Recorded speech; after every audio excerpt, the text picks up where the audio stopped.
यीशु के माता पिता प्रतिवर्ष फसह के पर्व पर यरूशलेम जाते थे। जब वे 12 वर्ष के हुए तब वे लोग अपनी प्रथा के अनुसार वहां पर्व मनाने गए। जब वे उन दिनों को पूर्ण कर लौटे तब बालक यीशु यरूशलेम में ही रह गए। उनके माता पिता ये नहीं जानते थे।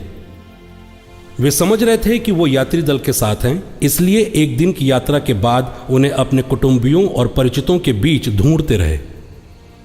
जब वो नहीं मिले तो वो उन्हें ढूंढते हुए यरूशलेम पहुंचे। 3 दिन बाद उन्होंने यीशु को मंदिर में शास्त्रियों के बीच बैठे उनकी बातें सुनते और उनसे प्रश्न करते हुए पाया। सभी सुनने वाले उनकी बुद्धि और उनके उत्तरों पर चकित थे। उनके माता पिता उन्हें देखकर अचंभे में पड़ गए और उनकी माता ने उनसे कहा, बेटा, तुमने हमारे साथ ऐसा क्यों किया? देखो तो तुम्हारे पिता और मैं दुखी होकर तुमको ढूंढते रहे।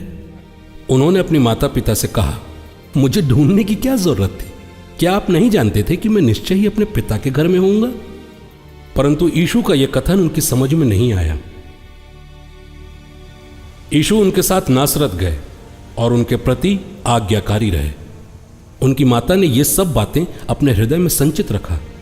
यीशु की बुद्धि और शरीर का विकास होता गया और वे ईश्वर और मनुष्यों के अनुग्रह में बढ़ते गए।